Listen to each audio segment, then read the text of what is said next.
Hello, everyone. Welcome to Pacific Talk. I'm your host, Desiree Washington, and co-hosting with me is Tafa Tupuola, who will be introducing our exciting guest in just a moment. Today's podcast is titled Amplifying Veterans Health, and we hope that you enjoy this conversation. Now, let's get started. So in any situation, anyone who knows me, I like to say good morning no matter what time it is. So good morning and thank you for and welcome to Pacific Talks. I wanted to do a quick introduction to very familiar legends in our community. We have with us here this afternoon, retired Lieutenant Colonel Mapu Jamias. He is no stranger in the veterans community. He is also a director of the Veterans Affairs here for the American Samoan government. Also with him is retired Staff Sergeant Asosi Ah Ping, who served 23 years here at our local Army Reserve. So a lot of expertise and experience in the veteran space will be shared here this afternoon. So thank you and welcome. How are you guys doing today? It's another great day to be alive. Yeah, exactly.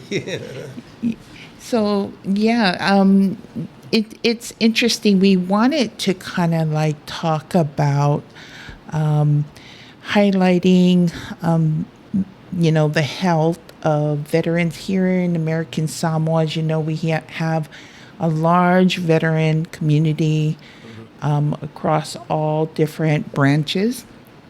But I wanted to hear a little bit about you guys' story on what makes the healthcare different for our veterans here in American Samoa. What can you share with those who are not familiar with the U.S. Pacific Territory of American Samoa and how the veterans access healthcare? I'll start. It's a very very good and interesting subject. We're very very limited here in American Samoa, having LBJ as our only health care facility here, and Hawaii Trooper Army Medical Center is a military facility that all of us veterans qualify for. So until the Whakamavaenga Community Outreach Base Clinic came to being, us veterans would have to get on the airplane and fly to Hawaii on our own expenses, say with relatives, to try to get health care that could not be provided at the local LBJ. Well, the difference now is that our Whakamavaenga Outreach Clinic, we have doctors here now that we can go and see, and then they in turn schedule us for off-island visits for whatever specialty areas that we need. So, but we're still handicapped in that we have to fly 5.5 hours to Hawaii for this care. So, see, you wanna add on? Yeah. Okay, I just want to add on some of the healthcare that we have down there. We are so fortunate to have this healthcare for the veterans here in American Samoa, because I know a lot of veterans are coming, they retire, that they're getting old. You have to. That's the first thing they do. Take care of their health. And we are so fortunate to have this healthcare. We have qualified MD doctors. We go there and they screen us. If we have major problems, they send us a filing like Hawaii. For myself, I go to San Francisco. I have a trip going to see my doctor in San Francisco first week of December. And it's all paid for by the veterans. All you do is just get your suitcase, get on the plane, everything is paid for.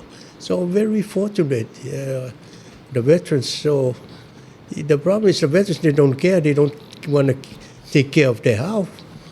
But that's my priority, take care of my health, stay healthy, eat right, yeah, do some exercise. Yeah, that's the thing that the veterans should aware of. If you don't get healthy, you're ready to go upstairs. Mm-hmm. Yeah. Yeah. Yeah, thank you guys so much for sharing. And we know that with the COVID-19 pandemic, it impacted a lot of different communities. But how did it specifically affect the veteran community, or you guys, especially with access in healthcare and all of that? It was pretty sad that we did lose some of our brothers. They couldn't make it to Hawaii, in time. So a couple of them died right here in American Samoa. A few were medevaced. There were a lot of cases where air ambulance came and took some of them away. The solution I see in all of this is down the road, and I'm hoping that it's going to be sooner than later, is improvement at our LBJ, or a new hospital that Governor Lemanu's been talking about. And along with this new facilities, I'm very optimistic that we're going to have new specialists, qualified doctors in the various areas.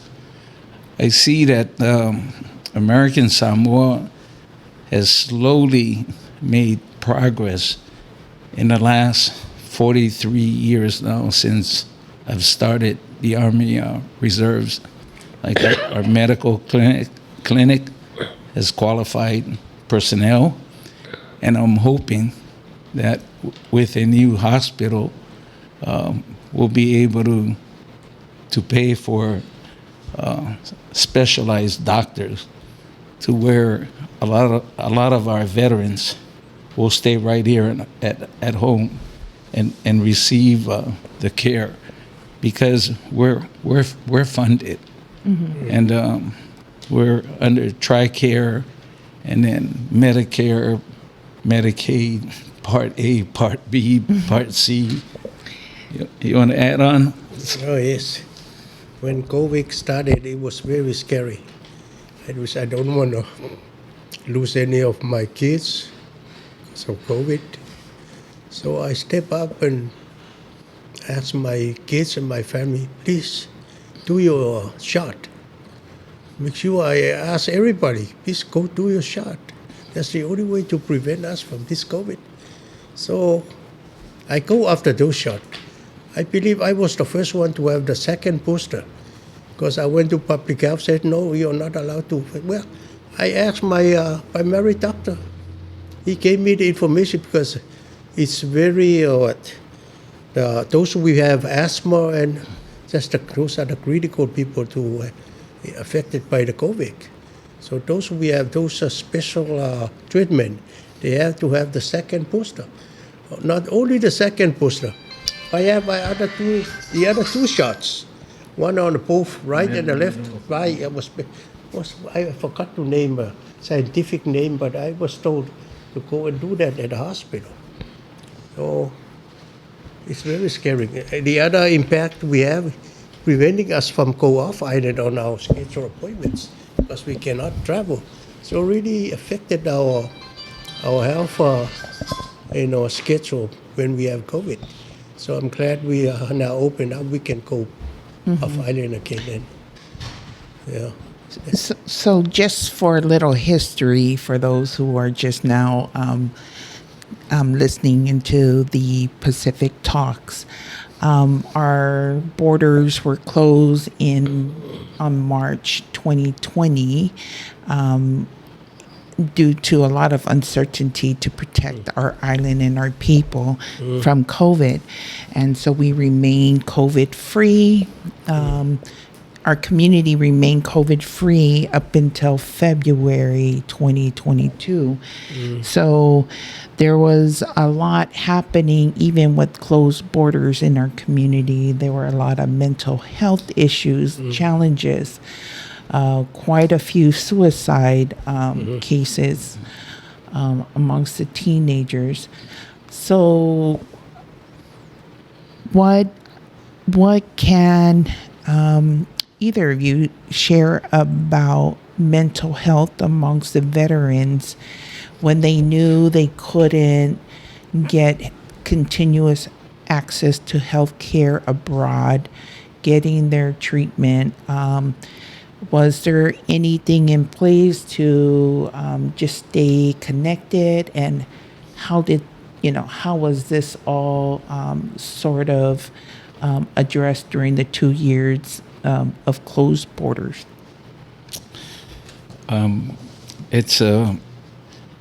It wasn't pretty. In fact, it's very, very sad. For example, like for myself, I was able to get my wife off island for medical, and today it's been over a year and she's still off island, and it was very heartbreaking for some of us. I lost one of I call him my dad. He was in a Korean War, and he passed in Hawaii, and it took his wife like 6 months to try to bring his ashes back to where she called, crying and begging me to please do something. And I was able to get our chief of staff and the lieutenant governor, and they didn't get her back right away, but she was able to come several flights later. So, COVID was not pretty. And as Asosi said, some of us sort of made this hard on ourselves by not believing in a shot. And some of us were early on, so, but again, it's people's right. It's their freedom to choose. But COVID did a lot of havoc. I think it also maybe drove some veterans more into drinking. Luckily for us, religion is very, very strong here. And our Fa Samoa is, really works. So, but I do have some friends, off island that some of them couldn't handle it and took their own life. So, yeah, COVID was not pretty. What about you, Sosi? Oh yeah, of course. COVID will really prevent everybody to take care of their health. They cannot reach out because as they used to. So mental health is very dangerous for those who have mental problems We got to watch out for those. So, the veterans are not that bad. But we try to reach out to some of our old friends and talk to them. We talk to them. How are you doing? I think that's the way we reach out and talk to those people that's starting having mental problems because they are dangerous. The veterans, they were exposed to the weapons and all those kind of stuff. They might step out with a weapon and do a mass killing. They are very dangerous, but we have to watch out and make sure we talk to them. And we should have the public health, whoever, special program to take in the people with mental problems. Yeah. Thank you guys for taking the time to share those stories. It was definitely very, as you shared, hard on the mental health of everyone, especially veterans. And I know that, in the military, there's different things that the veteran community goes through in the mental health field, such as PTSD or, other things. So how did you guys, or not you guys, if you guys know of any people close to you, like how did you guys cope with mental health, such as PTSD, or with the added impact of the COVID-19 pandemic during that time? Well, I sort of suffered this PTSD way back,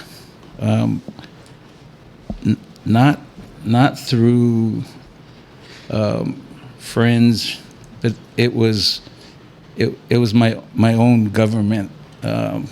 For example, when I retired, I tried to go into private business, and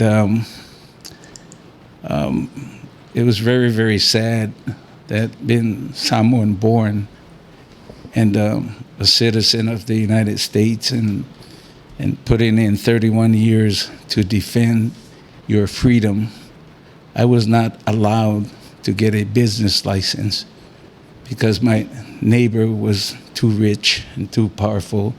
Every time we passed a board, we went through the licensing system.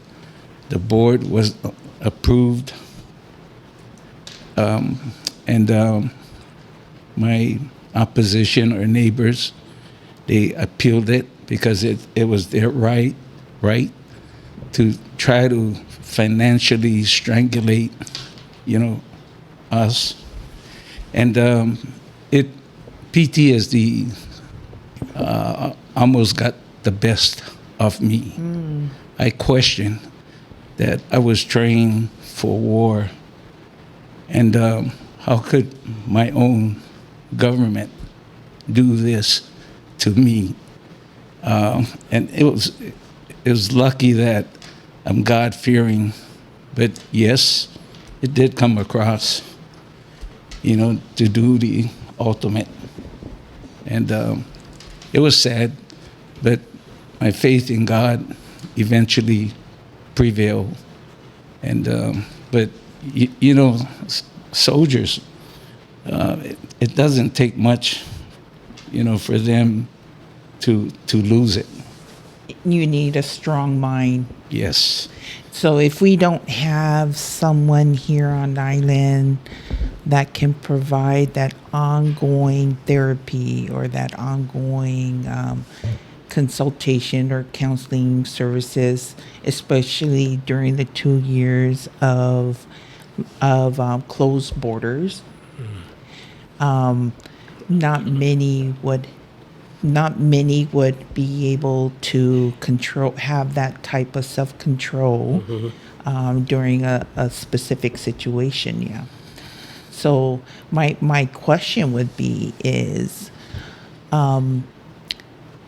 if we were to have another closed border again, what do we have in place to maintain the stability of of many individuals and their mental health conditions, yeah, that we struggle with every day. You wouldn't believe this, but within the last year and a half, our Veterans Affairs Office has grown steadily to where today our doors are open.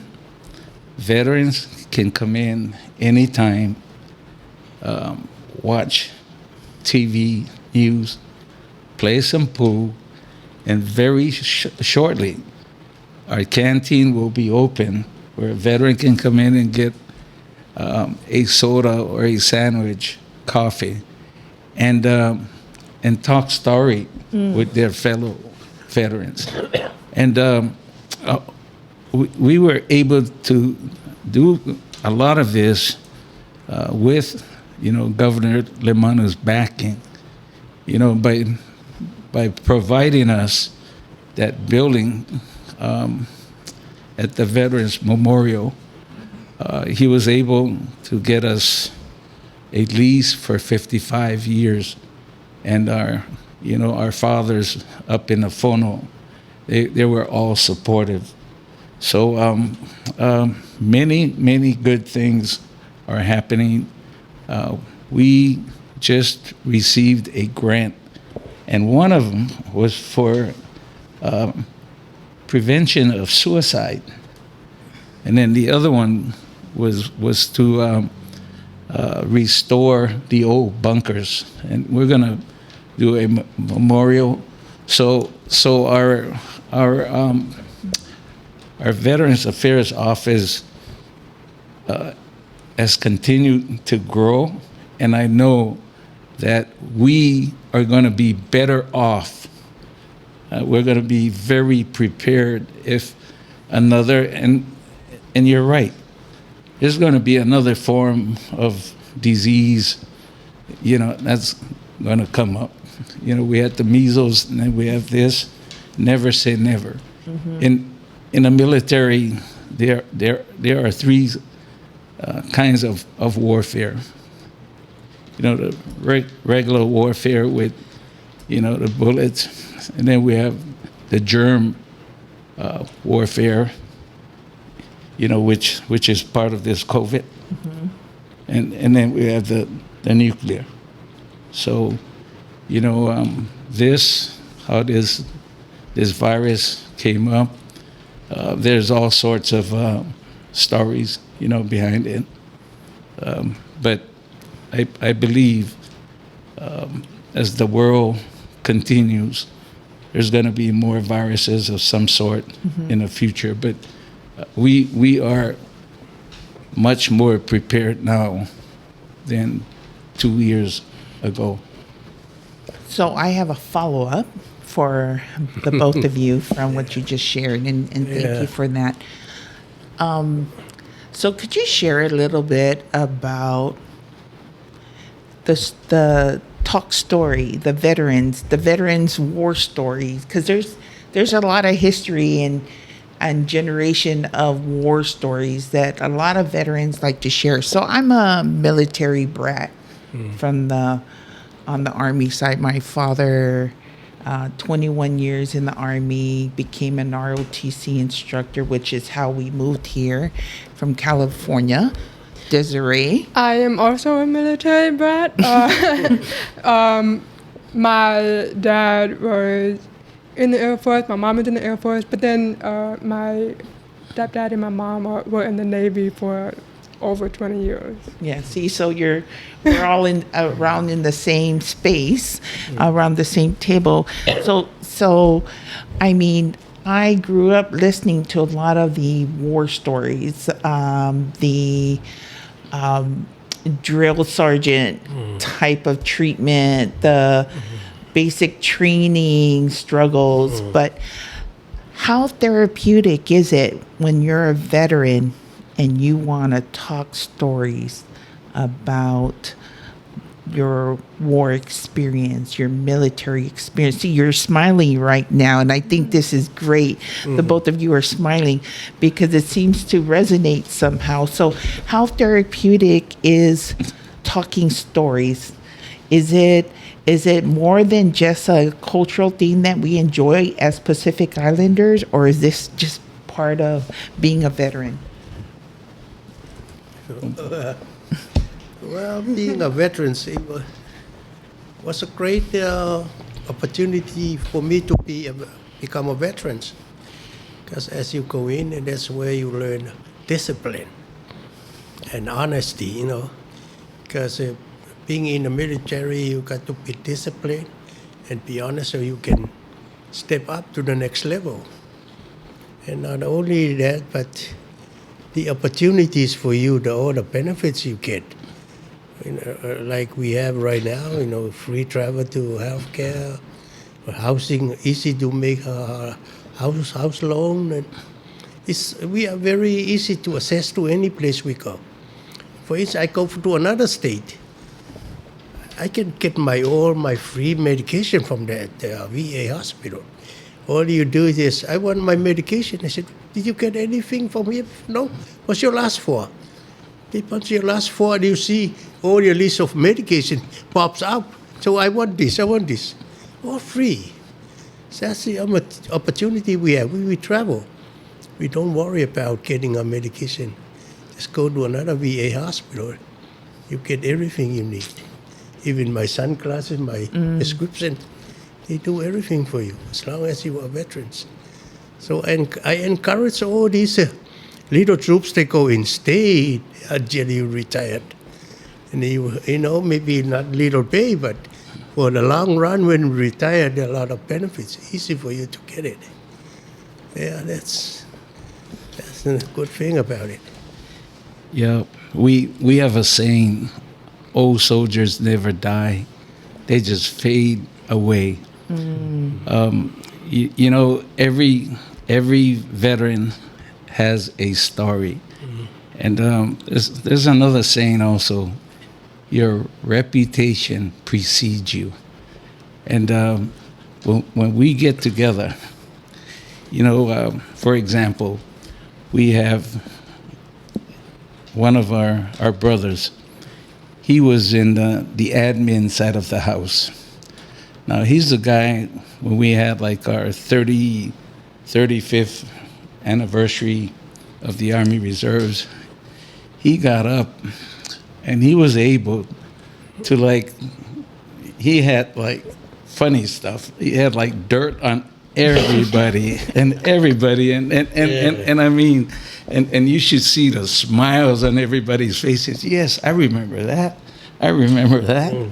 You know, so you know, the stories go on, and this is why I'm very, very excited with our new facility at the VA Memorial. We also just got our new board, and I'm happy to say that the brothers gave me the confidence to be their American Samoa Veterans Association president, you know, for the next year or so. So we are going to continue to make things easy and better and happy for all the veterans of American Samoa. Oh, that's great. So as you're sharing that story, you're smiling, just sharing a little bit of the veteran story that goes on behind the scene, and it's always good to see the light that you know that comes within. So just I always tell people this story about you, Mapu. Is that can you share a little bit about your educational career? Yeah, I left Samoa at 9, Fiti Uta Manua, and went up and had to learn English, and our mom, we made leis to be sold at the Hukilau in Laie. Anyway, that's where I got my first business 101. With brother Melila Purcell, who just passed away. We used to sell leis together, and then of course we moved, grew up in Kalihi. But my claim to fame was I got kicked out from Doe Intermediate Public School in the 9th grade for fighting. Every night I used to train in boxing. So I wasn't a troublemaker, but Samoans were a minority. So principal said, your high school transcripts will be forwarded to Farrington. And I was so afraid of my mom. You win the fight, you go home, you get the pushpao and the pulu. So I had the police officer take me to the school, Punahou. And I went knocking on their door, and lo and behold, 3 years later, I graduated from Punahou High School with the President's Award and 3 years of junior ROTC under my belt. I loved that uniform, and that was my introduction to eventually becoming an Army officer. And now your undergrad degree program, Special ed. special education. Isn't Yes. that interesting? Oh, by the way, I was a teacher at Farrington High School for 4.5 years while doing time in the Army National Guard. I was in the National Guard for 10 years, and then I transferred to the Army Reserves to come to Samoa in 1980 on active duty to build the Army Reserves, and I never went back to teaching. I went and finished a career of almost 31 years total. Amazing. Active in the reserves, but yes, my background is special education, and I love it. Yeah, when Tafa shared that with us, I was very, it was very interesting, and I was very curious. I just wanted to ask, did that background happen to inform how you lead now? I mean, as a veteran or anything? The background in special ed, I guess, really gave me the discipline, the ongosai, to persevere, because those kids are, we have different degrees in a special ed field, like the learning disability. This is like where our kids going up to Hawaii, their English is not good, but after 2 years, they catch up, they're mainstream. And then we have the LDs, learning disability, and then we have the MRE, mentally retarded educables, and then we have the severe, cases. Yeah. But maybe that's where I had the patience,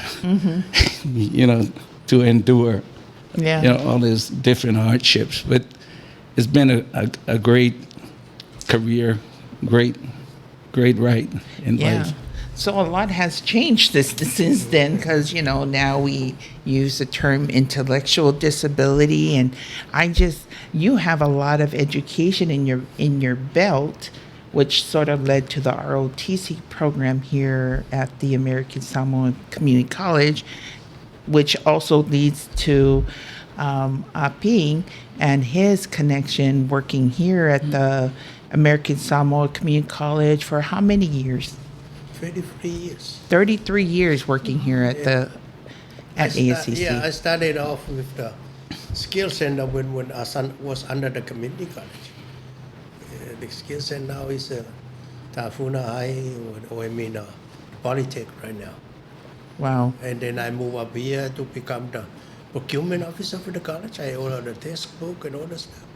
Then I look another opportunity to be the maintenance supervisor. And the last job I have, it was looking after the bookstore and the cafeteria. And then I retired. When I was called to go to Iraq, I retired enough for me to work. We took the Army Reserves very, very serious. We had people like Jack Early, Asosi. How serious we were. We would play cards with Asosi and some friends on a Friday night until 5 o'clock in the morning. Then a bunch of us reservists would start right here from the college, and we run all the way to Utule. That was our PT every Saturday. That's how serious we were as, reservists. And for the record, every year we'd go off island for competition. American Samoa was Yeah. came out first. Always on the newspaper. Yeah. You guys tend to be a lot. I mean, there tends to be this annual highlight of you guys training, and you guys are ranked number 1. Well, Samoan saying, "Famaoni me itie tofi e pule me tebe." You know, so Absolutely. Wow. Yeah, so thank you so much for all the knowledge that you shared and the expertise. I guess one last question that I have for you guys is, what would you like to leave the audience with as they what they take away from this podcast? What is the question that you'd like to ask them? really for me, I really have no question, except that my journey has been a blessed one.